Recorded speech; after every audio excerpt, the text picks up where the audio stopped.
అండి, good morning.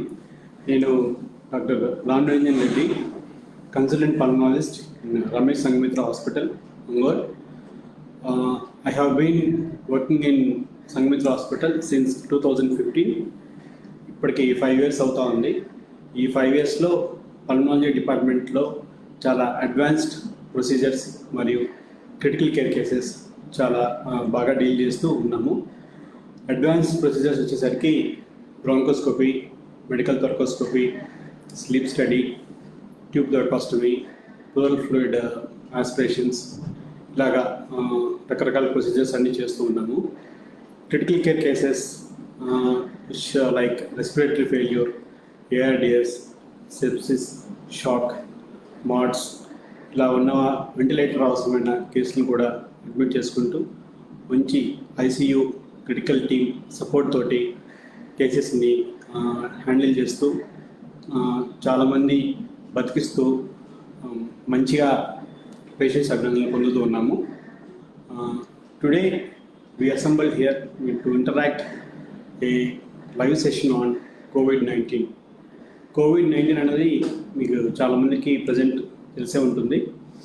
COVID-19 present ఎంత ర్యాపిడ్గా spread అవుతూ ఉంది, దానివల్ల వచ్చిన ప్యానిక్ ఏంటి, దాన్ని ఎలా ఆపవచ్చు, ఎప్పుడు డాక్టర్ని మనం కన్సల్ట్ అవ్వాలి, ఎప్పుడు ట్రీట్మెంట్ స్టార్ట్ చేసుకోవాలి, దానికి ఎంత భయపడాలి, ఎలా దాన్ని హ్యాండిల్ చేయాలన్నది ఇప్పుడు మనం డిస్కషన్లో చేద్దాం. నా discussion mostly normal public address చేస్తూ చెప్తున్నాను. జనరల్గా తీసుకోవాల్సిన ప్రివెంటివ్ ప్రికాషన్స్ ఎలా ఉంటుంది, ఎందుకంటే ప్రజల్లో దీని గురించి చాలా అపోహలు, చాలా డౌట్స్ ఉన్నాయి. ఆ డౌట్స్ని మీకు కామెంట్ బాక్స్లో మీరు పోస్ట్ చేయండి. నేను వీళ్ళంత వరకు డౌట్స్ని క్లారిఫై చేయడానికి ట్రై చేస్తాను. ప్రజెంట్ ఉన్న ఇటరేషన్ ఏంటన్నది, ప్రజెంట్ గోయింగ్ ట్రెండ్స్ ఏంటన్నది, ప్రజెంట్ ఏం ట్రీట్మెంట్ ఇస్తున్నా అన్నది నేను మీకు ఎలాబొరేట్గా ఇప్పుడు డిస్కషన్ చెప్తాను. First of all, what is COVID-19? COVID-19 అంటే C for corona, V for virus, I for infectious disease. అది 2019లో వచ్చింది కాబట్టి దాన్ని COVID-19 అన్నారు. COVID-19 ఎందువల్ల వస్తుంది అంటే, అది కరోనా వైరస్ అని వైరస్ ఉంటుంది. ఆ వైరస్ మనిషిలోకి ట్రాన్స్మిట్ అయినప్పుడు అది రెప్లికేట్ అయ్యి దానివల్ల వచ్చిన మేనిఫెస్టేషన్స్ని COVID-19 డిసీజ్ అంటాము. COVID-19 ప్రజెంట్ మొత్తం 188 కంట్రీస్లో స్ప్రెడ్ అయి ఉంది. మనకందరూ తెలుసు, COVID-19 ఫస్ట్ డిసెంబర్ 2019లో వుహాన్ సిటీ చైనాలో ఫస్ట్ టైం దాన్ని కనుగొన్నారు. అప్పటి నుంచి చాలామందికి స్ప్రెడ్ అవుతూ 188 కంట్రీస్లో ప్రజెంట్ ఆ డిసీజ్ ఉంది. ఓవరాల్గా 16 మిలియన్ పీపుల్ వరల్డ్ వైడ్గా అఫెక్ట్ అయి ఉన్నారు. వాళ్ళల్లో 5 lakhs మెంబర్స్ ఇప్పటికీ డెత్ అయి ఉన్నారు. ఆల్మోస్ట్ 14 మిలియన్ రికవర్ అయ్యారు. మిగిలిన 2 million అండర్ ట్రీట్మెంట్. ఇండియా వచ్చేసరికి ఆల్మోస్ట్ 10 లక్షల మంది ఇన్ఫెక్ట్ అయి ఉన్నారు. దాంట్లో 5,000 మెంబర్స్ డెత్ ఉంది. ఆంధ్రాలో వచ్చేసరికి ఆల్మోస్ట్ 50,000 ఇన్ఫెక్ట్ అయి ఉన్నారు. 500 డెత్ అయ్యారు. 40,000 మెంబర్స్ వరకు రికవర్ అయ్యారు. సోర్స్ ఆఫ్ ఇన్ఫెక్షన్ ఎలా వచ్చింది అన్నది first question. Source of infection, corona virus అన్నది దాంట్లో మొత్తం 36 టైప్స్ ఆఫ్ వైరస్ ఉంటాయి. కరోనా వైరస్ అనేది ఒక ఫ్యామిలీ. ఆ ఫ్యామిలీలో 36 సబ్ టైప్స్ ఉన్నాయి. 36 సబ్ టైప్స్లో మనకి హ్యూమన్స్కి వచ్చేది 7 సబ్ టైప్స్.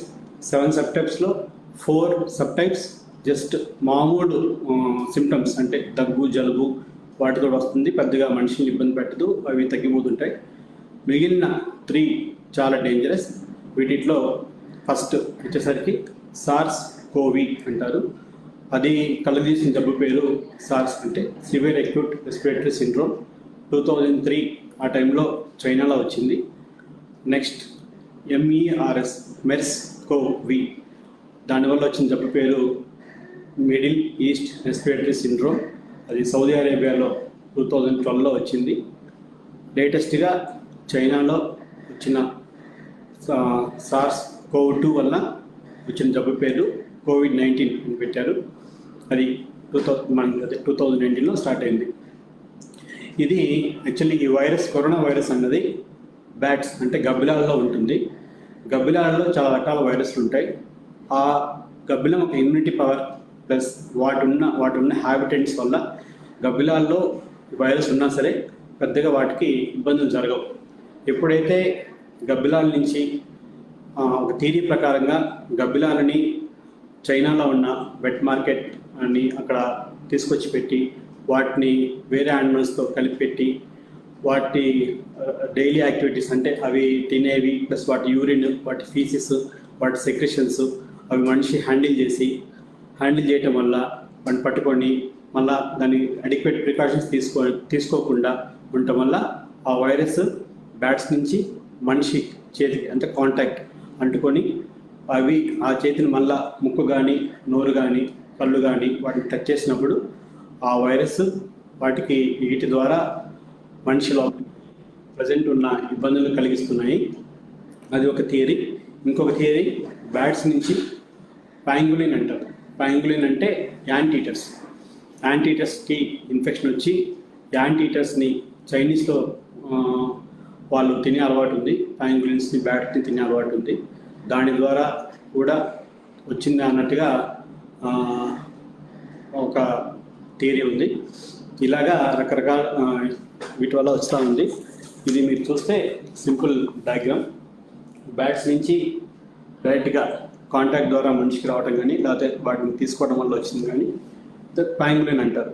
అంటే బ్యాట్స్ నుంచి పాంగులిన్ యాంటీటర్కి వచ్చి యాంటీటర్ని మనిషికి వచ్చింది.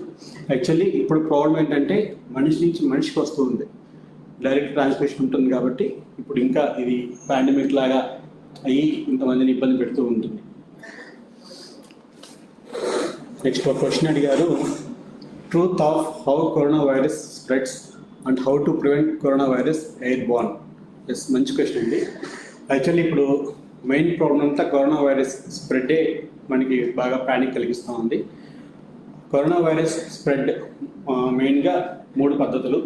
1 droplet transmission, 2 contact transmission, 3 airborne or aerosol transmission. అంటే కరోనా వైరస్ కొత్త వైరస్ కాబట్టి ఇప్పటివరకు జరిగిన రీసెర్చ్లో ఈ 3 ద్వారా మనిషికి ట్రాన్స్మిట్ అవుతుందని తెలుస్తూ ఉంది. ఇంకా ఫర్దర్గా రీసెర్చ్ జరిగే కొద్దీ ఇంకా వేరే కారణాలు కూడా ఉండొచ్చు. బట్ ఇప్పటిదాకా జరిగిన రీసెర్చ్లో మనకి తెలిసింది ఈ 3. ఏరోసాల్ అంటే ఏంటి? ఫస్ట్ డ్రాప్లెట్ అంటే యాక్చువల్లీ రొటీన్గా మీకు అర్థం కావాలని చెప్తున్నాను. డ్రాప్లెట్ ఇది నీటి బిందువుని మనం డ్రాప్లెట్ అంటాం. ఇవి డ్రాప్లెట్స్. ఈ డ్రాప్లెట్స్ సైజ్ వచ్చేసరికి 5 మైక్రాన్స్ నుంచి 100 మైక్రాన్స్ వరకు ఉంటుంది. ఇది డ్రాప్లెట్. ఇవి ఎలా ప్రొడ్యూస్ అవుతాయి? మనిషి మాట్లాడినప్పుడు కానీ, తుమ్మినప్పుడు కానీ, దగ్గినప్పుడు కానీ లోపల రెస్పిరేటరీ ట్రాక్లో సెక్రెషన్స్ ఉంటాయి. ఆ సెక్రెషన్స్ గట్టిగా తగ్గినప్పుడు అవి బయటకు వస్తాయి. బయటకు వచ్చి ఈ డ్రాప్లెట్స్ రూపంలో మనకి బయటకు వస్తాయి. డ్రాప్లెట్స్ సైజ్ పెద్దది కాబట్టి ఇది ఆల్మోస్ట్ 1 మీటర్ 2 మీటర్స్ వరకు ట్రావెల్ చేయగలదు. దగ్గర మనిషి ఎవరైనా దగ్గరగా ఉన్నారనుకోండి, 1 మీటర్లో కానీ 2 మీటర్స్లో కానీ దగ్గరగా ఉంటే ఇన్ఫెక్ట్ అయిన మనిషి నుంచి వాళ్ళకి డైరెక్ట్గా ట్రాన్స్మిట్ అయ్యే ఛాన్స్ ఉంటుంది. మనం ఇన్ఫెక్ట్ అయిన పేషెంట్ మాట్లాడినప్పుడు కానీ, తుమ్మినప్పుడు కానీ, దగ్గినప్పుడు కానీ ఆ ఏరోసాల్స్ వాళ్ళ నోటి నుంచి బయటకు వచ్చి అవి ఒక 1 మీటర్ కానీ 2 మీటర్స్ కానీ ట్రావెల్ చేసి ఆ డిస్టెన్స్ ఆ రేడార్లో ఉన్న మనిషికి వాళ్ళ ముక్కు ద్వారా, వాళ్ళ కళ్ళు ద్వారా, వాళ్ళ నోరు ద్వారా వాళ్ళ లోపలికి వెళ్ళి ట్రాన్స్మిషన్ జరిగే ఛాన్స్ ఉంటుంది. అది మెయిన్ ఇంపార్టెంట్. Second contact. ఇప్పుడు డ్రాప్లెట్ చెప్పాను కదా, డ్రాప్లెట్ అంటే జస్ట్ 1 మీటర్ 2 మీటర్స్ ట్రావెల్ చేస్తుంది. ట్రావెల్ చేసిన తర్వాత అది పడిపోతుంది, కింద పడిపోయి ఎక్కడైతే సర్ఫేస్ ఉంటుందో ఆ సర్ఫేస్ మీద ల్యాండ్ అవుతుంది. కొన్ని థియరీస్ ప్రకారంగా కరోనా వైరస్ సర్ఫేసెస్ మీద కొన్నిటి మీద 24 అవర్స్ ఉంటుంది, కొన్నిటి మీద ఈవెన్ కొన్ని డేస్ కూడా ఉంటుంది. కాబట్టి అలాంటి ఇన్ఫెక్టెడ్ సర్ఫేస్ని వేరే హెల్తీ పేషెంట్ దాని మీద చేయబెట్టడం కానీ లేదా దాన్ని టచ్ చేయటం కానీ లేదా దాన్ని పట్టుకోవటం కానీ ఏదైనా చేస్తే వాళ్ళ ఈ చేతులకి వాటికి అంటుకొని అక్కడి నుంచి మళ్ళీ వాళ్ళ కళ్ళు కానీ ముక్కు కానీ నోరు కానీ టచ్ చేసినప్పుడు ఆ హ్యాండ్లో ఉన్న వైరస్ వాళ్ళకి లోపలికి ఎంటర్ అవుతుంది. ఎంటర్ అయినప్పుడు ఆటోమేటిక్గా వాళ్ళు ఇన్ఫెక్ట్ అవుతారు. ఇది సెకండ్ మోడ్ ఆఫ్ ట్రాన్స్మిషన్, అంటే కాంటాక్ట్ ట్రాన్స్మిషన్. మూడవది వచ్చేసరికి ఏరోసాల్స్. ఏరోసాల్స్ అంటే ఇది ఈ పద్ధతిలో ఇంకా చిన్న మైన్యూట్ పార్టికల్స్, ఇందని చెప్పిన డ్రాప్లెట్స్ 5 మైక్రాన్స్ నుంచి 100 మైక్రాన్స్ వరకు సైజ్ ఉంటుంది. ఇది లెస్ దెన్ 5 మైక్రాన్స్, అంటే ఇంకా చిన్న మైక్రో పార్టికల్స్. వీటి ద్వారా ఇవి ఎలా ప్రొడ్యూస్ అవుతాయి? ఇందాక నేను చెప్పిన విధంగా ఇన్ఫెక్ట్ అయిన పేషెంట్స్ మాట్లాడినప్పుడు కానీ, తుమ్మినప్పుడు కానీ, దగ్గినప్పుడు కానీ లోపల ఉన్న రెస్పిరేటరీ సెక్రెషన్స్ బయటకు వచ్చి అవి ఫస్ట్ సైజ్ పెద్దగా ఉంటాయి కాబట్టి వాటిని ఏరోసాల్స్గా ఫామ్ అయ్యి అవి ఈ ఎయిర్ కరెంట్, అంటే గాలి ఉన్నప్పుడు ఏమవుతుందంటే నెమ్మదిగా అవి ఫ్లోట్ అవుతూ ఉంటాయి. ఫ్లోట్ అయినప్పుడు అవి నెమ్మదిగా ఎవాపరేట్ అవటం, డిహైడ్రేట్ అవటం వల్ల వాటి సైజ్ తగ్గిపోతాయి. సైజ్ తగ్గినప్పుడు ఎక్కువసేపు గాల్లో ఉంటాయి. గాల్లో ఉన్నప్పుడు ఆ ఏరియాలో వేరే వాళ్ళు ఎవరైనా అన్ప్రొటెక్టెడ్గా వచ్చినప్పుడు, అంటే ఐస్కి కానీ, నోస్కి కానీ, మౌత్కి కానీ అన్ప్రొటెక్టెడ్గా వచ్చినప్పుడు ఈ ఏరోసాల్స్ వాళ్ళలోకి వెళ్ళి వాళ్ళని ఇన్ఫెక్ట్ చేసే అవకాశం ఉంటుంది. ఇలాగా మెయిన్గా 3 పద్ధతులు: ఏరోసాల్స్, కాంటాక్ట్ అండ్ డ్రాప్లెట్స్. ఇవి మెయిన్ పద్ధతులు. Difference of lungs between corona patient and normal patient versus flu. Actually corona virus patient కానీ నార్మల్ పర్సన్స్ లంగ్స్ అంటే యాక్చువల్లీ నార్మల్ ఫంక్షనింగ్ ఎలా ఉంటుంది? గాలి ముక్కు ద్వారా వెళ్ళి ఊపిరితిత్తుల్లోకి వెళ్ళి ఊపిరితిత్తుల్లో గ్యాసెస్ ఎక్స్చేంజ్ జరుగుతూ ఉంటుంది. అంటే మనకు పీల్చుకున్న గాలిలో ఆక్సిజన్ ఉంటుంది. ఆక్సిజన్ లోపల బాడీకి లంగ్స్ ద్వారా బాడీకి అందుతుంది. కార్బన్ డైఆక్సైడ్ లోపల బ్లడ్లో నుంచి లంగ్స్ ద్వారా ఫిల్టర్ అయ్యి బయటికి ఎక్స్హేల్ అవుతుంది. ఇది నార్మల్ ప్రక్రియ. ఈ వైరస్ ఇన్ఫెక్ట్ అయినప్పుడు ఏమవుతుందంటే ఆ వైరస్ అన్నది లోపలికి వెళ్ళినప్పుడు ఏదైతే మనకి నార్మల్ ఫంక్షనింగ్ ఉంటుందో ఆ నార్మల్ ఫంక్షనింగ్ని అది ఆపుతుంది. ఎలా ఆపుతుంది?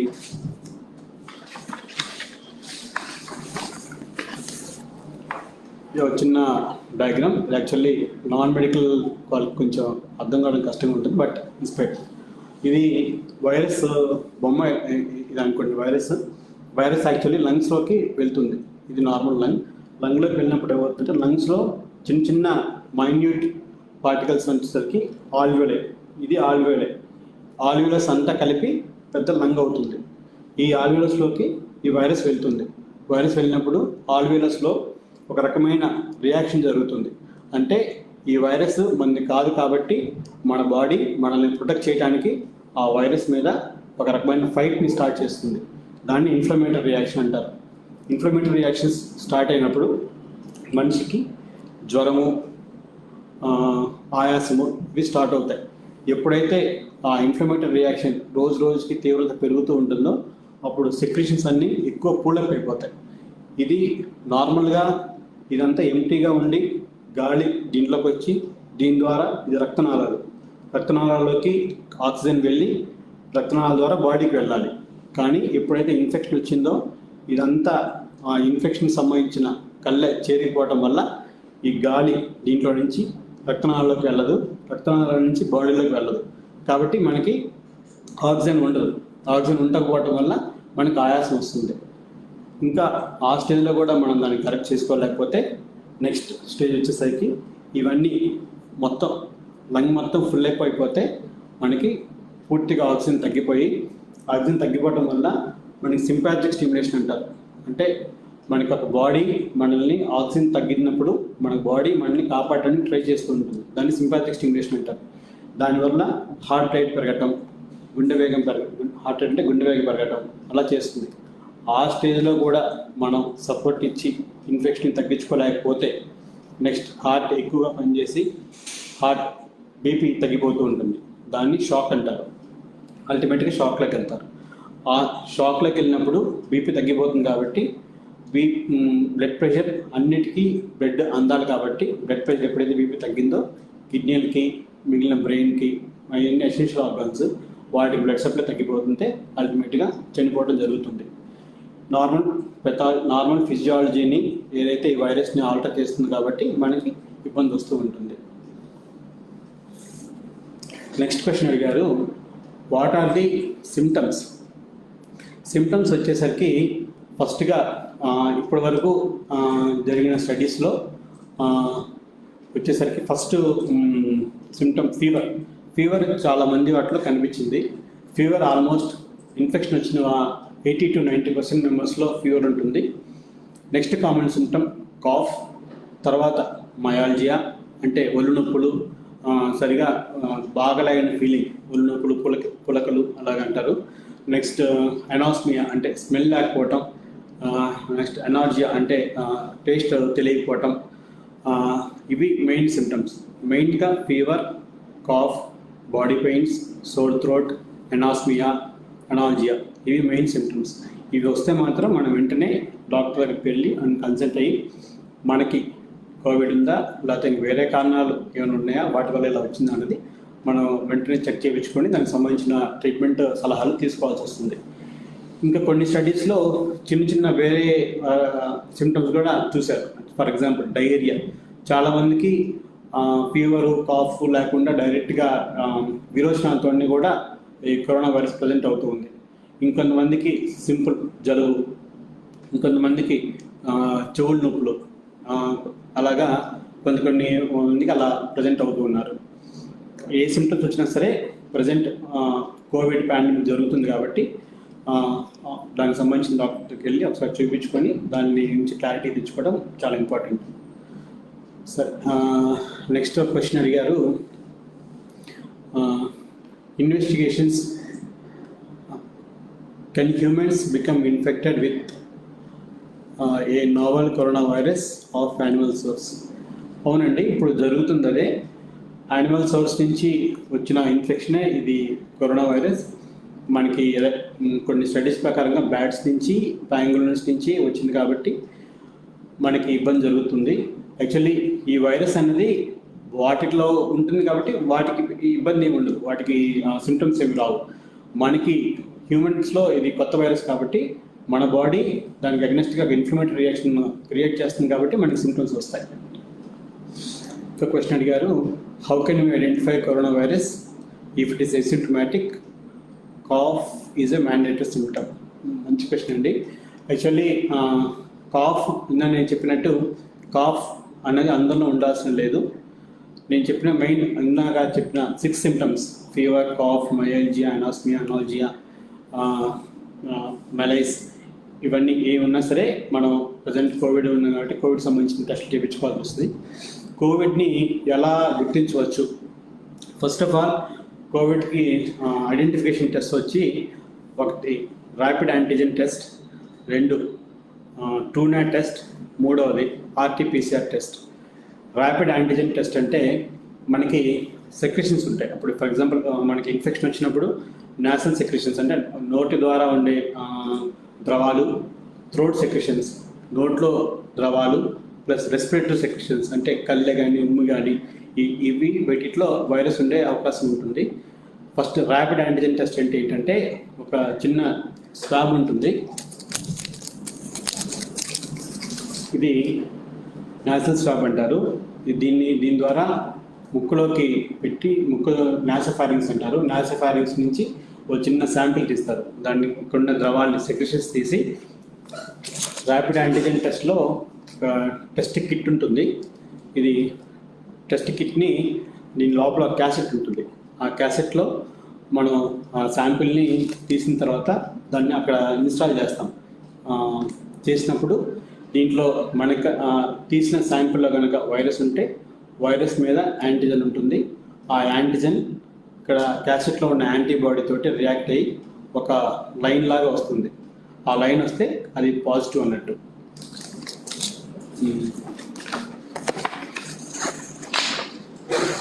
మీరు ఈ పిక్చర్లో చూడొచ్చు. నాసోఫారింజియల్ స్వాబ్ తీసి దాన్ని, ఇది క్యాసెట్. ఈ క్యాసెట్లో ఇక్కడ మనం తీసిన శాంపిల్ని పెడతాము. శాంపిల్ పెట్టినప్పుడు ఇక్కడ కంట్రోల్లో కనుక రెడ్ లైన్ వస్తే అది పాజిటివ్ అన్నట్టు. దీన్ని ర్యాపిడ్ యాంటిజెన్ టెస్ట్ అంటారు. ర్యాపిడ్ యాంటిజెన్ టెస్ట్ మనకి రిపోర్ట్ వితిన్ 30 minutesలో వస్తుంది. దీని సెన్సిటివిటీ వచ్చేసరికి 40 to 60 minutes, 60%. అంటే ఒక 100 మందిలో మనం టెస్ట్ చేస్తే ఇది ఉన్న వాళ్ళల్లో ఒక 40 to 60%, 40 to 60%ని మనం ఐడెంటిఫై చేయగలం ఈ టెస్ట్ ద్వారా.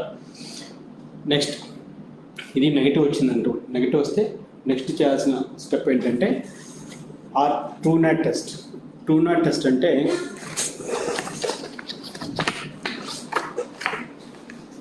ఇది TrueNAT మెషిన్ అండి. TrueNAT మెషిన్లో ఇది చిప్ ఉంటుంది. ఈ చిప్లో ఆల్రెడీ ఒక కెమికల్ అనాలిసిస్, ఒక ఫార్మాట్ ఆల్రెడీ దాని ఇన్బిల్ట్ ఉంటుంది. మనం నాసల్ స్వాబ్ కానీ, థ్రోట్ స్వాబ్ కానీ, స్ఫుటం కానీ తీసి శాంపిల్ని ఇక్కడ ఇన్స్టాల్ చేయాలి. ఇక్కడికైతే ఎప్పుడైతే పెడతామో లోపల రివర్స్ PCR రియాక్షన్ జరిగి లోపల మనం తీసిన శాంపిల్లో కనుక వైరస్ ఉంటే ఆ వైరస్ని డిటెక్ట్ చేసి ఆ టెస్ట్ పాజిటివ్ ఇస్తుంది. ఈ టెస్ట్ ఆల్మోస్ట్ 70 to 80% రిలయబుల్. అంటే ఒక 100 మందిలో టెస్ట్ చేస్తే వాళ్ళల్లో 70 to 80 మెంబర్స్కి పాజిటివ్ ఉంటే పాజిటివ్ అని చూపిస్తుంది. నెక్స్ట్ థర్డ్ వచ్చేసరికి RT-PCR టెస్ట్. RT-PCR వచ్చేసరికి RT-PCR అంటే real time reverse transcriptase PCR test. ఈ టెస్ట్ మనం శాంపిల్ తీసి శాంపిల్ని ఒక ల్యాబ్కి పంపించాలి. ల్యాబ్లో వాళ్ళు రివర్స్ ట్రాన్స్క్రిప్టేజ్ అనే ప్రక్రియ ద్వారా దాన్ని RNA నుంచి DNAకి మార్చి DNA నుంచి వాళ్ళు దాంట్లో శాంపిల్లో ఉందో లేదో కనుక్కుంటారు. యాక్చువల్లీ ఆన్ ది హోల్ 3 రకాల టెస్టులు: rapid antigen test, TrueNAT test, థర్డ్ది RT-PCR test. Rapid antigen test bed side చేసుకోవచ్చు. అదొక 30 minutesలో టెస్ట్ రిపోర్ట్ వస్తుంది. ఒకవేళ అది పాజిటివ్ ఉంటే లోపల కరోనా వైరస్ ఇన్ఫెక్షన్ ఉన్నట్టు. ఒకవేళ నెగిటివ్ వస్తే మాత్రం నెక్స్ట్ స్టెప్ మనం TrueNAT టెస్ట్ చేసుకోవాల్సి వస్తుంది. TrueNAT టెస్ట్లో పాజిటివ్ వస్తే మోస్ట్లీ పాజిటివ్ అన్నట్టు. కానీ RT-PCR టెస్ట్ ఓన్లీ VRDL ల్యాబ్స్లోనే చేస్తారు. RT-PCR టెస్ట్ చేయాలంటే మనం శాంపిల్ తీసి VRDL ల్యాబ్కి పంపించి VRDLలో దాన్ని ప్రాసెస్ చేసి ఆ తర్వాత రిపోర్ట్ ఇస్తారు. మన ఆంధ్రాలో VRDL అంటే viral research and diagnostic laboratories అంటారు. అవి ఆంధ్రాలో ఓన్లీ 4 చోట్ల ఉన్నాయి. ఒకటి తిరుపతి, అనంతపూర్, విజయవాడ, కాకినాడలో ఉన్నాయి. ఇవి టైం టేకింగ్ కాబట్టి ప్రజెంట్ VRDL, RT-PCR మనం కొంచెం లేట్ అవుతుంది కాబట్టి ఈలో ఫస్ట్ అయితే ప్రాక్టికల్గా ఇవి 2 చేస్తాం. కానీ దీంట్లో చిన్న ఇబ్బంది ఏంటంటే ఇప్పుడైతే ర్యాపిడ్ యాంటిజెన్ టెస్ట్ చేసామో దానిలో పాజిటివ్ వస్తే ఓకే, ఫాల్స్ పాజిటివ్స్ కూడా వచ్చే ఛాన్స్ ఉంటాయి. బట్ పాజిటివ్ వచ్చిందంటే మనం ఇన్ని క్లినికల్ కాంటాక్ట్స్లో చూసుకొని వాళ్ళ ట్రీట్మెంట్ స్టార్ట్ చేస్తాము. నెగిటివ్ వచ్చే ఛాన్స్ కూడా ఉంటుంది. నెగిటివ్ వచ్చినంత మాత్రాన వాళ్ళకి కరోనా వైరస్ లేదని కాదు, దాన్ని ఫాల్స్ నెగిటివ్స్ అంటారు. ఫాల్స్ నెగిటివ్స్ ఎందుకు వస్తాయంటే మనం తీసే శాంపుల్ ఎడిక్వేట్గా లేదనుకోండి. ఫర్ ఎగ్జాంపుల్ మనం శాంపుల్ తీసాము, దానికి కావాల్సిన శాంపిల్ లేదు, అదొకటి కావచ్చు. తీసే స్టేజ్ ఫస్ట్ ఎప్పుడైతే వైరస్ ఇన్ఫెక్షన్ బాడీలో వచ్చిందో ఫస్ట్ ఇనిషియల్గా బాగా రెప్లికేషన్ జరుగుతూ ఉంటుంది. ఫస్ట్ ఎర్లీ స్టేజెస్లో అయితే రెప్లికేషన్ ఎక్కువగా ఉంటుంది. ఎక్కువగా ఉన్నప్పుడు ఎప్పుడైతే రెప్లికేషన్ ఉంటుందో అప్పుడు యాంటీజెన్స్ ఎక్కువ ఉంటాయి. యాంటీజెన్స్ ఎక్కువ ఉన్న టైంలో తీస్తే పాజిటివ్ వస్తుంది. ఒకవేళ రెప్లికేషన్ లేకుండా అది కనుక ఎర్లీ స్టేజ్ కాకుండా స్టేజ్ దాటి రెప్లికేషన్ ఎక్కువ లేదనుకోండి, అప్పుడు అది నెగిటివ్ వస్తుంది. అదొకటి కారణం. మూడవది తీసిన క్యాసెట్ కనుక ఎక్స్పైరీ అయినా లేకపోతే ఎక్కువ రోజులు ఉన్నా లేకపోతే అంత పొటెన్సీ లేకపోయినా సరే అది కూడా నెగిటివ్ వస్తుంది. కాబట్టి ప్రాక్టికల్గా ఫస్ట్ ఏ టెస్ట్ అయినా సరే ఫస్ట్ ముందు డాక్టర్కి వెళ్ళిన తర్వాత క్లినికల్గా చూపించుకోండి. క్లినికల్గా చూసిన తర్వాత వాళ్ళు దాని టెస్ట్ ప్రకారంగా ర్యాపిడ్ టెస్ట్ చేస్తారు. ర్యాపిడ్ టెస్ట్లో కూడా తెలియకపోతే నెక్స్ట్ TrueNAT టెస్ట్ చేస్తారు. చేసుకొని CT స్కాన్ చేస్తారు. CT స్కాన్లో వచ్చిన మార్పులను బట్టి మీకు ట్రీట్మెంట్ ఇవ్వాలా వద్దా, ఒకవేళ ట్రీట్మెంట్ ఇవ్వాల్సి వస్తే ఎక్కడ ఇవ్వాలి, ఇంటి దగ్గర సరిపోతుందా లేకపోతే హాస్పిటల్ అడ్మిట్ అవ్వాల్సి వస్తుందా, మీ సీరియస్నెస్ ఎంత ఉందని చూసుకొని మీకు గైడ్ చేస్తారు. ఇంకో క్వశ్చన్ అడిగారు, సార్ నాన్ సింప్టమాటిక్ పేషెంట్స్ కూడా కోవిడ్ స్ప్రెడ్ అవుతుందా? అవునండి. ఇప్పుడు కొంతమంది పేషెంట్స్కి ఎసిమ్ప్టమాటిక్ స్టేజ్లో ఉంటారు. యాక్చువల్లీ మెడికల్ టెర్మినాలజీ ప్రకారంగా ఇంక్యుబేషన్ పీరియడ్ అంటారు. అంటే ఇన్ఫెక్షన్ మనకు వచ్చి మనలో వైరస్ రెప్లికేట్ అయ్యి మనకి సిమ్టమ్స్ రావాలి, దాన్ని ఇంక్యుబేషన్ పీరియడ్ అంటారు. ఆ ఇంక్యుబేషన్ పీరియడ్ జనరల్గా కరోనా వైరస్కి యావరేజ్గా 5 days అని థియరీస్ చెప్తున్నాయి. కొన్ని స్టడీస్లో it may extend up to 14 days. కాబట్టి ఫస్ట్ 14 days అది ఇంక్యుబేషన్ పీరియడ్, యావరేజ్గా 14 days ఇంక్యుబేషన్ పీరియడ్ అనుకుంటాం. ఈ టైంలో ఏమవుతుందంటే వైరస్ మన లోపల రెప్లికేట్ అవుతుంది కానీ మనకి సిమ్టమ్స్ ఉండవు, దాన్ని ఎసిమ్ప్టమాటిక్ స్టేజ్ అంటారు. అసిమ్ప్టమాటిక్ స్టేజ్లో లోపల వాళ్ళకి వైరస్ ఉంది కాబట్టి వాళ్ళు తగ్గినా, వాళ్ళు తుమ్మినా, లేకపోతే వాళ్ళు ఏదైనా క్లోజ్ కాంటాక్ట్ ఉన్నా సరే పక్క వాళ్ళకి వచ్చే అవకాశం ఉంటుంది. నెక్స్ట్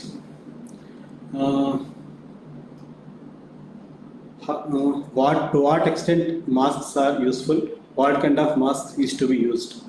మంచి క్వశ్చన్ అండి. యాక్చువల్లీ ఇప్పుడు మనం ఇది కొత్త వైరస్ మనం దీనికి సంబంధించిన మందులు ఏం వాడాలో కరెక్ట్గా తెలియదు, దీనికి వ్యాక్సిన్స్ ఇంకా రాలేదు. కాబట్టి మనం చేయగలిగిన ఓన్లీ ప్రివెన్షన్ ఎలా చేస్తాము. ప్రివెన్షన్ వచ్చేసరికి యాక్చువల్లీ నేను చెప్పినట్టు మనం ట్రాన్స్మిషన్ ఏంటో తెలుసు కాబట్టి దాన్ని ఆపగలిగితే మనం ప్రివెంట్ చేసినట్టే. ప్రివెన్షన్ ఎలాగా? ఫస్ట్ డ్రాప్లెట్స్ ఇన్ఫెక్ట్ అయిన మనిషి నుంచి పక్క మనిషికి రాకుండా first we should have face mask. It should cover both nose and mouth. నోటిని ముక్కుని కవర్ చేస్తూ మాస్క్ వేసుకోవాలి. మాస్క్లో కూడా చాలా రకాలు ఉన్నాయి. ఇది cloth mask. Next surgical mask, N95 mask. N95లో చాలా రకాలు ఉంటాయి. N95 mask. లాస్ట్ వచ్చేసరికి రెస్పిరేటర్స్ ఇలా ఉన్నాయి. యాక్చువల్లీ జనరల్ పబ్లిక్కి అందరూ cloth mask is sufficient. General public cloth mask వేసుకుంటేనే మంచిది. ఎందుకంటే సర్జికల్ మాస్క్, N95 మాస్క్ దొరకడం కష్టం. ఒకవేళ దొరికినా సరే హై రిస్క్, అంటే డాక్టర్స్ కానీ, స్టాఫ్ కానీ, నర్సెస్ కానీ వాళ్ళ పేషెంట్స్ని ట్రీట్ చేయాల్సి వస్తే వాళ్ళకి అవసరం. కాబట్టి actually general public cloth mask వేసుకోవడం మంచిది. క్లాత్ మాస్క్ చేసేటప్పుడు యాక్చువల్లీ మీరు ఒక సైడ్ ఇన్, ఒక సైడ్ అవుట్ అని రాసుకోండి. సో దట్ మీరు మళ్ళీ కన్ఫ్యూజ్ కాకుండా ఉంటారు. లేకపోతే డిఫరెంట్ కలర్స్ ఉన్నా సరే మీకు కన్ఫ్యూజ్ లేకుండా ఉంటుంది. ఇప్పుడు ఇన్సైడ్ ఉన్నప్పుడు ఫస్ట్ ఏం చేస్తారంటే కిందది ఇలా ముక్కుని నోరుని కవర్ చేసుకుంటూ కట్టుకొని కింద స్టెప్ ఫస్ట్ కట్టుకోవాలి. తర్వాత పైది చెవుడు ద్వారా పైనుంచి తీసుకెళ్ళి వెనకాల కట్టుకోవాలి. అలా చేయాలి. అలా చేసిన తర్వాత చాలామంది ఇంతవరకు కరెక్ట్గానే చేస్తారు. బట్ ఎక్కడ ప్రాబ్లం వస్తుందంటే ఒకసారి కట్టుకున్న తర్వాత వాళ్ళు అవుటర్ పార్ట్ని టచ్ చేస్తారు. అవుటర్ పార్ట్ని టచ్ చేసినప్పుడు ఏమవుతుందంటే బయట ఉన్న వైరస్ ఆల్రెడీ దాని మీద ల్యాండ్ అవుతుందని మనం అనుకున్నప్పుడు, మనం దాన్ని పట్టుకున్నప్పుడు ఆ వైరస్ అక్కడి నుంచి మళ్ళీ మన చేతికి వస్తుంది. చేతికి వచ్చిన తర్వాత మళ్ళీ ఇంటికి వెళ్ళిన తర్వాత కానీ ఎక్కడికైనా వెళ్ళిన తర్వాత దాన్ని తీసేస్తారు. తీసేసినప్పుడు మళ్ళీ చేతులు కడుక్కోకుండా డైరెక్ట్గా టచ్ చేస్తే మళ్ళీ సేమ్ అదే ప్రాబ్లం వస్తుంది. కాబట్టి ఈ క్లాత్ మాస్క్ పెట్టుకున్న తర్వాత ఫస్ట్ ఈ ప్రికాషన్స్ తీసుకోండి. ముక్కు నోరు రెండు కవర్ చేసేలా పెట్టుకోండి. ఫస్ట్ కింద స్టాప్ ట్రై చేసుకోండి, తర్వాత పైన స్టాప్ ట్రై చేసుకోండి. అసలు బయటికి వెళ్ళేటప్పుడు కంపల్సరీ మాస్క్ వేసుకోండి. మాస్క్ ఏ టైం బయట అవుటర్ పార్ట్ మాత్రం టచ్ చేయొద్దు. ఇంటికి వచ్చిన తర్వాత తీసే విధానం కూడా ఫస్ట్ ఏం చేస్తారంటే కింద తీయండి, తర్వాత పై తీయండి. ఈ సైడ్ టచ్ చేయకుండా ఈ స్ట్రిప్స్ ఉన్నాయో స్ట్రిప్స్ని పట్టుకొని తీసుకొని దాన్ని డిస్కార్డ్ చేసేయాలి. ఇది main important thing. Surgical mask వచ్చేసరికి సర్జికల్ మాస్క్లో 2 ఉంటాయి. యాక్చువల్లీ మీరు కరెక్ట్గా చూస్తే ఒకటేమో లైట్ కలరు, ఒకటేమో కొంచెం ఎక్కువ కలర్ ఉంటుంది. ఎక్కువ కలర్ ఉన్నది అవుటర్ వైపు పెట్టుకోవాలి, తక్కువ కలర్ ఉన్నది ఇన్నర్ వైపు పెట్టుకోవాలి. ఇది యాక్చువల్లీ నేను చెప్పినట్టు డిఫరెన్షియేషన్ కోసమే ఈ కలర్ డిఫరెన్షియేషన్ ఇచ్చారు. దీంట్లో ఒకటి పైన అంటే కొంచెం నో స్కిప్ లాగా ఉంటుంది. నో స్కిప్ని ఇలా పెట్టుకొని ఇలాగా దీన్ని ప్రెస్ చేసుకొని ముక్కుని నోరుని కవర్ చేసి పెట్టుకొని కింద స్టెప్ ఫస్ట్ కట్టుకొని తర్వాత పైన స్టెప్ పైన కట్టుకోవాలి. ఇందని చెప్పినట్టుగానే బయట టచ్ చేయొద్దు, బయట పార్ట్ టచ్ చేయొద్దు. ఇవి డిస్పోజబుల్ మాస్క్. ఎప్పుడైతే మీరు వాడి పెట్టుకొచ్చారో వెంటనే దాన్ని మళ్ళీ ఫస్ట్ కింద తీసి తర్వాత పై తీసేసి దాన్ని డిస్పోజ్ చేశారు. సర్జికల్ మాస్క్ని మళ్ళీ వాడద్దు. ఎందుకంటే దీంట్లో ఈవెంట్ మనకి ఇన్ఫెక్షన్ ఉన్నా సరే దీంట్లో ఇన్ఫెక్షన్ అక్కడే ఉండిపోయి వైరస్ మళ్ళీ పెట్టుకున్నప్పుడు మనకు వచ్చే ఛాన్స్ ఉంటుంది. Next N95 mask. N95 masks నేను చెప్పినట్టు ఓన్లీ ఫర్ మెడికల్ ప్రొఫెషనల్స్ వాడితేనే మంచిది. N95 మాస్క్ దొరకడం కష్టంగా ఉంది, ప్లస్ ఈ అందరూ జనరల్ పబ్లిక్ అవసరం లేదు. N95 మాస్క్ కూడా నోస్ని ముక్ని క్లోజ్ చేసుకొని ఫస్ట్ కింద స్టాప్ వేసుకుని తర్వాత పైన స్టాప్ వేసుకొని చేయాలి. తీసేటప్పుడు కూడా ఫస్ట్ కింద స్టాప్ తీయాలి, తర్వాత పైన స్టాప్ తీసి నీట్గా డిస్పోజ్ చేసుకోవాల్సి వస్తుంది. రెస్పిరేటర్స్ యాక్చువల్లీ జనరల్ పబ్లిక్ అవసరం లేదు. Actually only high end care ఇస్తున్న డాక్టర్స్ కానీ స్టాఫ్, నర్సింగ్ స్టాఫ్ కానీ వాళ్ళకి అవసరం అవుతుంది. నెక్స్ట్ క్వశ్చన్ వచ్చేసరికి, what are the precautions to be taken for bronchitis, rheumatoid arthritis patients? Actually bronchitis కానీ రుమటాయిడ్ ఆర్థరైటిస్ కానీ ఇవి ఏంటంటే క్రానిక్ డిజార్డర్స్ అండి. బ్రాంకైటిస్ ఉన్న వాళ్ళు ఆల్రెడీ వాళ్ళకి లంగ్స్ డ్యామేజ్ ఉంటుంది కాబట్టి వాళ్ళకి లోపల మ్యూకోసిలియరీ ఫంక్షన్ అంటారు, మ్యూకోసిలియరీ ఫంక్షన్స్ డ్యామేజ్ ఉంటుంది కాబట్టి వాళ్ళకి లోపల రోజువారీ ఉండే సెక్రెషన్స్ పూలప్ అయిపోయిన సెక్రెషన్స్ మళ్ళీ ఇన్ఫెక్ట్ అయ్యి వాళ్ళకి ఆ సింప్టమ్స్ వస్తూ ఉంటాయి. ఆల్రెడీ బ్రాంకైటిస్ బేసిక్ పెథాలజీ అది. ఇది ఎప్పుడైతే మ్యూకోసిలియరీ లోపల డిఫెక్ట్ ఉంటుందో ఈజీగా వైరస్ అలాంటివి వచ్చే ఛాన్స్ ఉంటుంది. వైరస్ ఈజీగా ఇన్ఫెక్ట్ అవుతుంది. వైరస్ ఇన్ఫెక్ట్ అయినప్పుడు జనరల్ పబ్లిక్ కన్నా, అంటే హెల్దీ లంగ్స్ ఉన్న వాళ్ళకన్నా సరే బ్రాంకైటిస్ ఉన్న వాళ్ళు ఇంకా ఎక్కువ హై రిస్క్ పేషెంట్స్ కాబట్టి కంపల్సరీ వాళ్ళు ఇంకా ఎక్కువ జాగ్రత్తగా ఉండాలి. వాళ్ళకి సిమ్టమ్స్ వచ్చినప్పుడు జనరల్గా రొటీన్గా వచ్చే జలుబు దగ్గు అనుకోకుండా కంపల్సరీ వెళ్ళి డాక్టర్ చూపించుకొని కోవిడ్ అనేది రూల్ అవుట్ చేసుకోవాల్సిన అవసరం ఎంతైనా ఉంది. నెక్స్ట్ మీరు అడిగిన రుమటాయిడ్ ఆర్థరైటిస్ అన్నారు. Rheumatoid arthritis also a chronic disease and also దీంట్లో ఉన్న ప్రాబ్లం ఏంటంటే రుమటాయిడ్ ఆర్థరైటిస్లో ఆల్రెడీ ఇమ్యూనో సబ్స్టెన్స్ కొన్ని వాడుతూ ఉంటారు. లైక్ స్టెరాయిడ్స్ కానీ, మిథోట్రెక్సైడ్ కానీ, కొంతమంది హైడ్రాక్సిక్లోరోక్విన్, యాంటీ ఇన్ఫ్లమేటరీ డ్రగ్స్ ఇవన్నీ వాడుతూ ఉంటారు. వాడుతున్నప్పుడు ఏమైందంటే ఎప్పుడైతే మనం anti inflammatory drugs, immuno substance వాడతామో వాళ్ళ ఇమ్యూనిటీ పవర్ కొంచెం లో ఎండ్లో ఉంటుంది. ఇలాంటి వాళ్ళకి ఇన్ఫెక్షన్స్ వస్తే మామూలు వాళ్ళకైనా సరే ఎక్కువ ఇన్ఫెక్ట్ అవుతారు, ఇంకా త్వరగా ఇబ్బంది పడతారు. కాబట్టి వీళ్ళంతా కొంచెం జాగ్రత్తగా ఉండాల్సిన పరిస్థితి ఎంతైనా ఉంది. నెక్స్ట్ క్వశ్చన్ వచ్చేసరికి, ట్రీట్మెంట్లో ఇందాక నేను చెప్పినట్టు ఇంకా దీని గురించి ట్రయల్స్ ఇంకా జరుగుతున్నాయి. ట్రీట్మెంట్ ఏం డ్రగ్స్ ఇవ్వాలి, ఎవరు ఎలా చేయాలి అన్నది ట్రయల్స్ జరుగుతుంది. బట్ ఇప్పటిదాకా వచ్చిన లిటరేచర్లో ఇప్పటిదాకా వచ్చిన మనకి ఇన్ఫర్మేషన్ బ్రింగింగ్ కంటెస్ట్ నుంచి మనం తెలుసుకున్నది ఏంటి అంటే, యాక్చువల్లీ వచ్చిన పేషెంట్స్ని 3 రకాలుగా మనం డివైడ్ చేసుకుంటున్నామండి. మైల్డ్, మోడరేట్, సివియర్ అన్నట్టు. మైల్డ్ సిమ్టమ్స్ అంటే actually pulse oximeter. Mild symptoms వచ్చేసరికి సాచురేషన్స్ కనుక నార్మల్గా ఉండి, అంటే సాచురేషన్ గ్రేటర్ దెన్ 94 ఉండి, రెస్పిరేటరీ రేట్ లెస్ దాన్ 24 ఉండి, ఇలా ఉంటే వాళ్ళకి ఫీవర్ అలా ఎక్కువ ఇబ్బంది పడకుండా ఉంటే అది జస్ట్ మైల్డ్ సిమ్టమ్స్ అంటారు. అంటే just body pains, throat pain ఇలా ఉంటుంది. వాళ్ళు ఏంటంటే మైల్డ్ సిమ్టమ్స్ కింద తీసుకుంటాము. నెక్స్ట్ మోడరేట్ సిమ్టమ్స్ అంటే fever, myalgia, light dyspnoea feeling ఉండి, వాళ్ళ సాచురేషన్స్ 92 అంటే SpO2 అంటారు, SpO2 92-94 ఉండి, రెస్పిరేటరీ రేట్ 24 to 30 ఉంటే వాళ్ళని మోడరేట్ కింద చూస్తాము. ఇంకొక నెక్స్ట్ వచ్చేసరికి సివియర్ అంటే వాళ్ళు ఇంకా బాగా ఎక్కువ ఆయాసం వచ్చేసి రెస్పిరేటరీ ఫెయిల్యూర్లో ఉండి, వాళ్ళ సాచురేషన్ వచ్చేసరికి less than 90 on roommate and respiratory rate greater than 30. Respiratory rate అంటే శ్వాస తీసుకుంటే గ్రేటర్ దాన్ 30 టైమ్స్ ఉండి, సాచురేషన్ లెస్ దాన్ 90 ఉంటే వాటిని సివియర్ కింద చూస్తాం. మైల్డ్, మోడరేట్, సివియర్ కింద చూస్తాము. ఇప్పుడు మైల్డ్ అయితే మనం జనరల్గా వాళ్ళకి ఎటువంటి కోమాప్స్ ఏమైనా లేకుండా యంగ్ పేషెంట్స్ ఉంటే వాళ్ళని హోమ్ ఐసోలేషన్కే మనం ఎక్కువగా ప్రిఫర్ చేస్తాము. హోమ్ ఐసోలేషన్ తీసుకోవాల్సిన మెడికేషన్ వచ్చేసరికి యాంటీపైరెటిక్స్ అంటే జ్వరానికి సంబంధించిన టాబ్లెట్లు, జింక్, వికోసెల్స్, B complex plus vitamin C, ఇవి మనం ఎక్కువ కొంచెం వాటర్ తీసుకొని అలా ఉండమని చెప్తున్నాము. ఎప్పుడైతే సరే వాళ్ళకు సిమ్టమ్స్ కనుక ఎక్కువ అనిపిస్తే వెంటనే డాక్టర్ని కన్సల్ట్ అవ్వాల్సిన అవసరం ఉంటుంది. ఇది మైల్డ్ సిమ్టమ్స్ ఉన్న వాళ్ళు. నెక్స్ట్ మోడరేట్ అంటే ఇందని చెప్పినట్టు సాచురేషన్స్ 90-94 ఉండి, రెస్పిరేటరీ రేట్ 24 to 30 ఉంటే వాళ్ళు మోడరేట్ కింద చూస్తాము. మోడరేట్గా ఉన్న వాళ్ళకి ఇప్పుడు అవైలబుల్గా ఉన్న antivirals drugs plus steroids plus anticoagulants అంటాము, దాంతోపాటు సపోర్టివ్ ట్రీట్మెంట్, ఇవి మనం ప్లాన్ చేసుకుంటున్నాము. నెక్స్ట్ సివియర్ వచ్చేసరికి సివియర్గా ఉండి వాళ్ళ సివియారిటీ బట్టి యాంటీవైరల్స్, స్టిరాయిడ్స్, యాంటీకోయాగులెంట్స్, ఇంకా అవసరమైతే ఇమ్యూనో సప్రెసెంట్స్ కూడా ఇవ్వాల్సి వస్తుంది. నెక్స్ట్ ఈ 3 స్టేజెస్ కాకుండా కాంప్లికేటెడ్ స్టేజ్ ఉంది. అంటే వాళ్ళు ఆల్మోస్ట్ మనకు వచ్చిన ప్రజెంట్ అయిన టైంకే సిక్స్లోకి వెళ్ళి మాడ్స్ అంటారు. అంటే మల్టీ ఆర్గన్ డిస్ఫంక్షన్ సిండ్రోమ్, అంటే వాళ్ళు ఏఆర్డిస్లోకి వెళ్ళటం, కిడ్నీలో ఇన్ఫెక్ట్ అవ్వటం, యూరిన్ రాకపోవటం, బిపి పడిపోవటం, షాక్ అంటారు. ఇలాంటి సిమ్టమ్స్ ఉంటే వాళ్ళకి ఇంకా హై రిస్క్ పేషెంట్స్.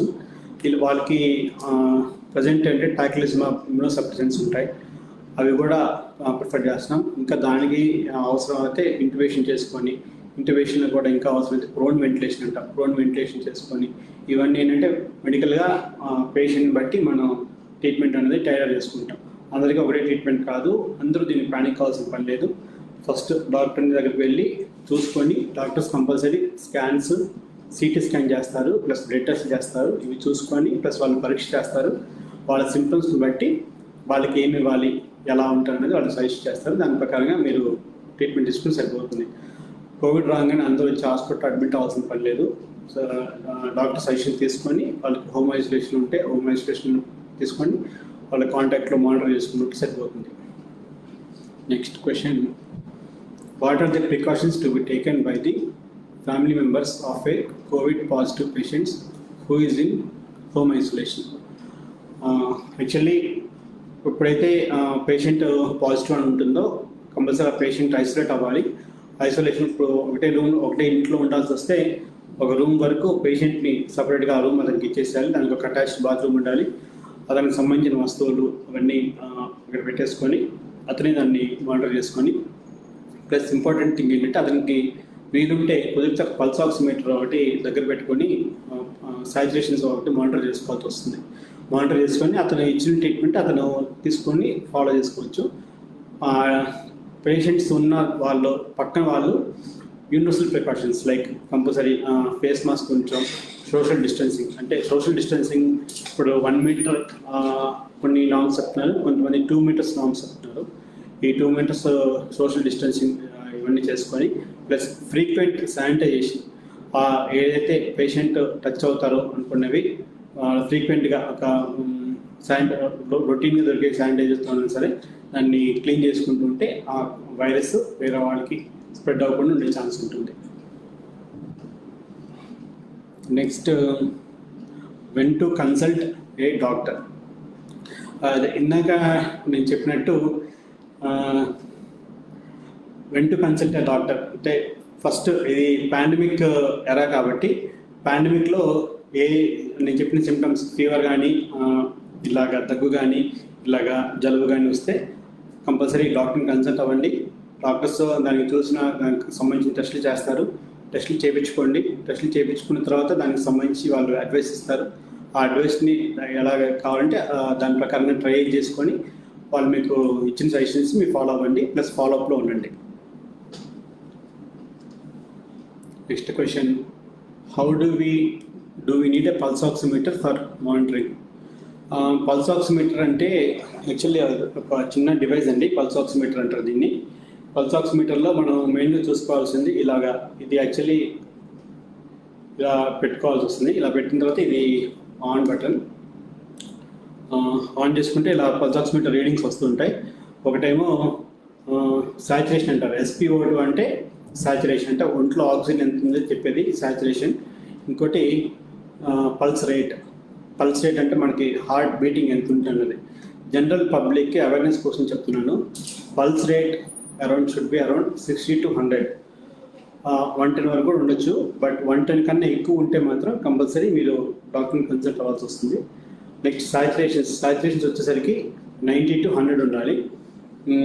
90 to 100 ఉండాలి. 90 కన్నా తగ్గితే మాత్రం వెంటనే మీరు అలర్ట్ అయ్యి ఈ డాక్టర్ని కలవాల్సి వస్తుంది. ఇది సింపుల్ పల్స్ ఆక్సిమీటర్. అందరి దగ్గర ఉండాల్సిన అవసరం లేదు.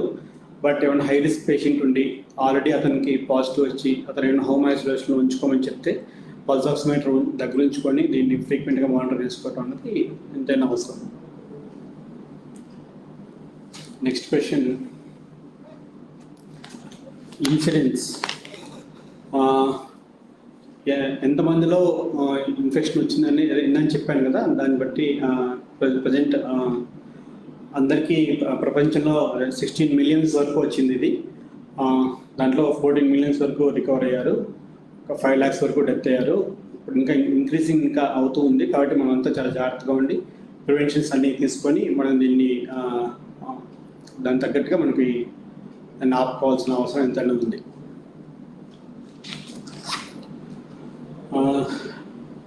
ఓకే, ఏమన్నా క్వశ్చన్స్?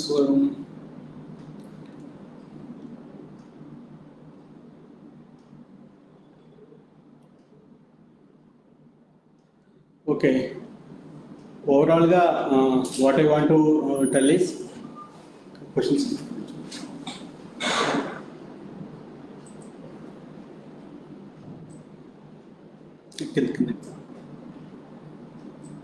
అయిపోయింది. నెక్స్ట్ క్వశ్చన్ అడిగారు, in that way does COVID-19 affect the functioning of the lungs of a patient? Can you please elucidate, doctor? ఇందాక చెప్పినట్టు లంగ్ ఫంక్షనింగ్ కంపల్సరీగా ఇన్ఫెక్షన్ వచ్చినప్పుడు లంగ్ ఫంక్షనింగ్ హ్యాంపర్ అవుతుంది. హ్యాంపర్ అవడం వల్లనే మనకు ఆయాసం, దగ్గు ఇవన్నీ వస్తూ ఉంటాయి. COVID-19 ఇన్ఫెక్షన్ ఉన్నప్పుడు కంపల్సరీ లంగ్ ఫంక్షన్ హ్యాంపరింగ్ అవుతూ ఉంటుంది.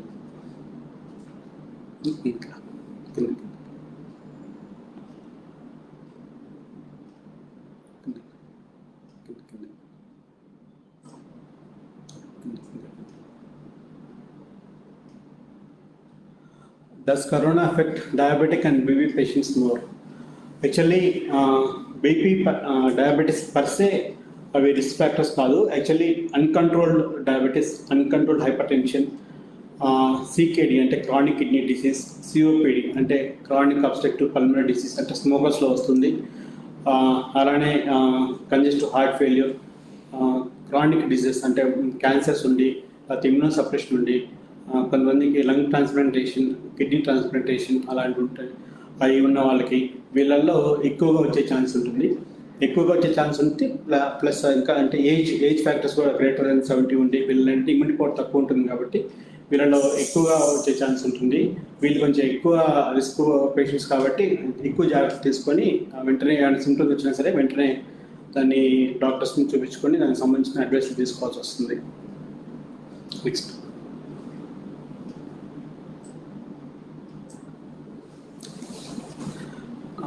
ఇంకో క్వశ్చన్ అడిగారు, can we take vitamin C and D zinc tablets daily? Actually దీని గురించి చాలా మిస్కాన్సెప్ట్ ఉంది రొటీన్ పబ్లిక్లో. యాక్చువల్లీ వైటమిన్ C అన్నది actually it's and vitamin C is an immuno booster. మనకి ఇమ్యూనిటీని బాగా పనిచేయడానికి ఉపయోగపడుతుంది వైటమిన్ C. వైటమిన్ C అనేది నార్మల్ డోస్ వచ్చేసరికి 500 micrograms పర్ డే తీసుకోవాల్సి వస్తుంది. అది రొటీన్గా ట్యాబ్లెట్ ఫామ్లోనే తీసుకోవాల్సిన పని లేదు. వైటమిన్ C చాలా వాటిలో ఉంటుంది. మన రొటీన్గా దొరికే ఫుడ్స్లో అంటే లెమన్ కానీ, సిట్రస్ ఫ్రూట్స్ కానీ, క్యాప్సికమ్ కానీ, పపాయ కానీ ఇలాంటి వాటిలో వైటమిన్ C ఉంటుంది. వైటమిన్ C హయ్యర్ డోసులు తీసుకోవాల్సిన పని లేదు.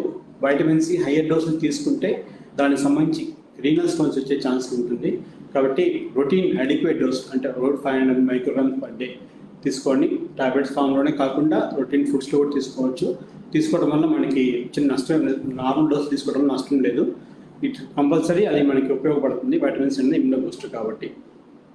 జింక్ టాబ్లెట్స్ అనేది ఎవరికైనా సిమ్టమ్స్ ఉండి ఇమ్యూనో సప్రెషన్ ఉన్న వాళ్ళలో జింక్ టాబ్లెట్స్ ఉపయోగం ఉంటుంది. జింక్ కూడా రొటీన్ ఫుడ్స్లో దొరుకుతుంది. రొటీన్ నార్మల్ డైట్ అడిక్వేట్గా తీసుకొని హెల్దీ డైట్ తీసుకున్న వాళ్ళలో మళ్ళీ స్పెషల్గా బయట నుంచి సప్లిమెంట్స్ తీసుకోవాల్సిన పని ఉండదు. Next question, rashes followed by loose motions without fever, how to consider the situation? Rashes followed by loose motions అంటే దానికి ర్యాషెస్ ఎందుకు వస్తుందో చూసుకోవాలి. ర్యాషెస్ అంటే చాలా కారణాలు ఉంటాయి. మేబీ వైరల్ ఇన్ఫెక్షన్లో ఉండొచ్చు, లేదా సింపుల్ స్కిన్ ఇన్ఫెక్షన్లో ఉండొచ్చు. ఫాలోడ్ బై లూజ్ మోషన్స్ అంటే అవి గ్యాస్ట్రో ఇంటెస్టైనల్ ఇన్ఫెక్షన్స్ ఉండొచ్చు. అవి చూసుకొని అంటే యాక్చువల్లీ ఇవి సిమ్టమ్స్ వచ్చినప్పుడు డాక్టర్ దగ్గరికి వెళ్ళి వాళ్ళు పరీక్ష చేయించుకొని తర్వాత దానికి సరైన కారణం తెలుసుకొని దానికి ట్రీట్మెంట్ తీసుకోవాల్సి వస్తుంది. నెక్స్ట్ ఒకరు అడిగారు, latest is that antivirals are required for the treatment. Yeah, antivirals నేను మనం అనుకున్నట్టు యాంటీవైరల్స్ అన్నది ప్రజెంట్ జస్ట్ ఇన్వెస్టిగేషన్ స్టేజ్లోనే ఉంది. ఏ యాంటీవైరల్ కూడా దీనికి 100% పనిచేస్తుంది అని ఇంకా ఏమి రాలేదు. దీనికి FDA అని ఉంటుంది, అంటే ఫుడ్ అండ్ డ్రగ్ ఆథరైజేషన్ అనే ఒక ఆర్గనైజేషన్ ఉంది. FDA వాళ్ళు మనకి ట్రయల్స్ చేసి పలానా డ్రగ్ పలానా జబ్బు మీద పనిచేస్తుంది అని చెప్పి మనకి ఒక ఆథరైజేషన్ ఇస్తారు. ఆ FDA ఆథరైజేషన్ ఇప్పటి వరకు ఏ యాంటీవైరల్స్కి ఇంకా రాలేదు, but trials are under way. ఇప్పటి వరకు EUA అంటే ఎమర్జెన్సీ డ్రగ్ ఆథరైజేషన్ అన్నట్టుగా ఎమర్జెన్సీ సిచ్యువేషన్ వచ్చింది కాబట్టి మనం ఒక డ్రగ్ వాడాల్సి వస్తే ఇప్పుడు మనం రొటీన్గా ఏంటంటే రెమ్డెసివిర్ అనే ఇంజెక్షన్ యాంటీవైరల్స్ వాడుతున్నాము. రెమ్డెసివిర్ చూసుకొని 200 mg స్టార్ట్ ఇస్తాము, ఫాలోడ్ బై 100 mg OD ఇస్తాము ఫర్ అబౌట్ 5 days. 5 days కూడా రికవర్ కాకుండా ఉంటే దాన్ని ఒక 10 days వరకు కూడా ఎక్స్టెండ్ చేసుకోవచ్చు. రెమ్డెసివిర్ ఇంజెక్షన్స్ ప్రజెంట్ ఉన్న FDA ఆథరైజేషన్ ఉంది. నెక్స్ట్ ఇంకొక డ్రగ్ వచ్చేసరికి ఫావిపిరావిర్ ఉంది. ఫావిపిరావిర్ టాబ్లెట్ ఫామ్లో దొరుకుతుంది. ఫావిపిరావిర్ కూడా రెమ్డెసివిర్ లైన్ దొరికిన టైంలో favipiravir mild to moderate cases ఇవ్వచ్చు. ఫావిపిరావిర్కి కొన్ని వచ్చేసరికి సైడ్ ఎఫెక్ట్స్ ఎక్కువ uric acid production plus renal problems అయితే లివర్ ప్రాబ్లమ్స్ ఇలాంటివి వచ్చే ఛాన్స్ ఉంటాయి. ఫావిపిరావిర్ స్టార్ట్ చేసుకునే ముందు liver enzymes, kidney enzymes plus uric acid ఇవి చూసుకొని అవి స్టార్ట్ చేసుకోవచ్చు. అవి జనరల్గా ఏంటంటే మైల్డ్ టు మోడరేట్ కేసెస్లోనే ఇస్తున్నాము. కాకపోతే పిల్ బర్డెన్ ఎక్కువ ఉంటుంది ఫావిపిరావిర్కి, ఎక్కువ టాబ్లెట్స్ వేసుకోవాల్సి వస్తుంది. అది ఇచ్చే ముందు పేషెంట్స్తో మాట్లాడి పేషెంట్ కన్సల్ట్ తీసుకొని మనకి ఇవ్వటం కన్నా ఇవ్వకపోతే ఎక్కువ నష్టం అనుకుంటే స్టార్ట్ చేసుకోవచ్చు. నెక్స్ట్ క్వశ్చన్ అడిగారు,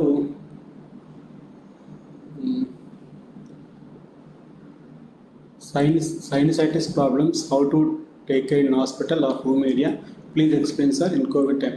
యాక్చువల్లీ సైనసైటిస్ అనేది ఒక అలర్జిక్ ప్రాబ్లం.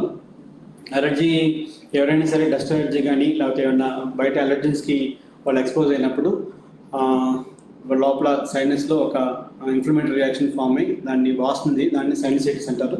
సైనసైటిస్ జనరల్గా మనం తీసుకోవాల్సిన ఫస్ట్ అవాయిడ్ అలర్జెన్స్. ఏదైతే మనకి ఇబ్బంది దీనివల్ల మనకి అలర్జెన్స్ రియాక్షన్ వస్తుంది అనుకుంటే వాటిని కంపల్సరీ అవాయిడ్ చేయాలి.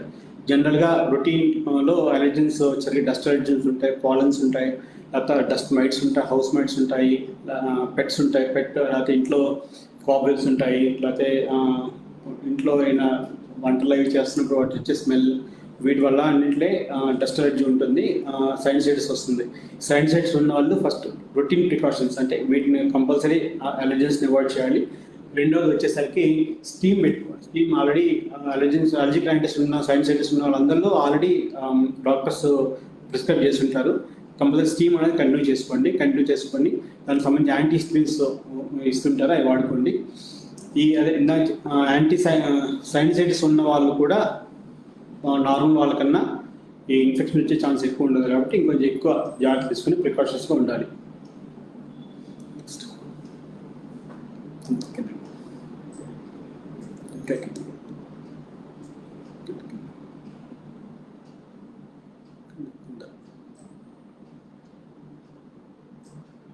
How to differentiate seasonal infections, bronchitis, etc. and corona and COVID-19? Yeah. First of all, because this is a pandemic, better to rule out corona, COVID-19 first, and then we think of the other diagnosis. First of all, symptoms వచ్చినా కానీ నేను చెప్పినట్టు first డాక్టర్ని approach అయితే city స్కాన్ని present స్టడీస్లో HRCT chest అంటారు.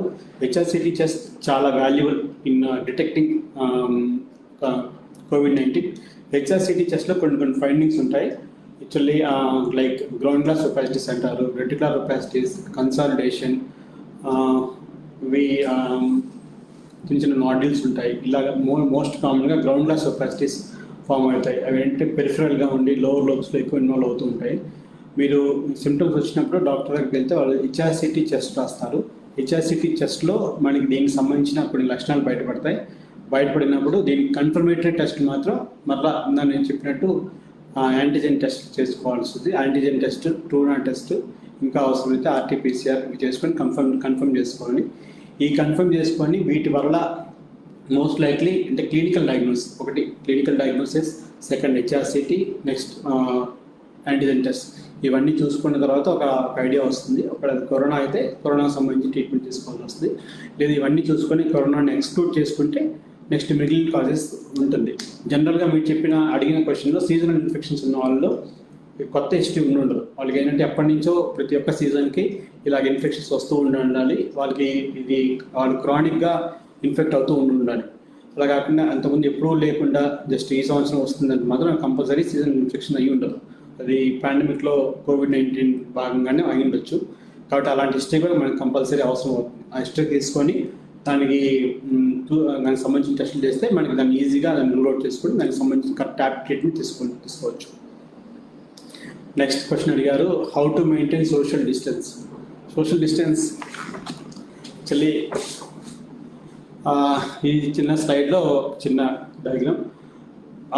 1 metre అంటే actually 3 feet distance. కొన్ని గైడ్లైన్స్ 1 meter చెప్తున్నారు, ఇంకొన్ని గైడ్లైన్స్ 2 meters చెప్తున్నారు. 2 meters అంటే 6 feet. ఒక నామ్ లాగా in the conclusion what we have to think is, first we have to wear face mask. బయటకు వెళ్తున్నప్పుడు కంపల్సరీగా ఇదిలాగా కంపల్సరీ ఫేస్ మాస్క్ వేసుకోండి. Second, social distance compulsory maintain చేయండి. మనం 1 meter 2 meters మెయింటైన్ చేస్తే ఇంకా బెస్ట్. 2 meters మెయింటైన్ 1 meters అన్నా సరే కొన్ని యాక్సెప్ట్ చేస్తున్నారు. కంపల్సరీ సోషల్ డిస్టెన్స్ మెయింటైన్ చేయాలి. థర్డ్ వచ్చేసరికి frequent hand wash. Frequent hand wash అంటే హ్యాండ్ వాష్లో మనకు వచ్చేసరికి మనకి రొటీన్గా మనకి ఇంట్లో వాటర్, సోపు దాంతో కూడా చేసుకోవచ్చు. వాటర్ తోటి, సోప్ తోటి కనీసం 20 seconds మనం హ్యాండ్ వాష్ చేసుకోవాల్సి వస్తుంది. లేదు ఏదైనా alcohol based sanitisers, for example ఇది ఆల్కహాల్ బేస్డ్ శానిటైజర్, దీంట్లో మీకు డెమాన్స్ట్రేషన్ కోసం చెప్తున్నాను. దీనికి హ్యాండ్ వాషింగ్ టెక్నిక్ వచ్చేసరికి మొత్తం 7 steps ఉంటాయి.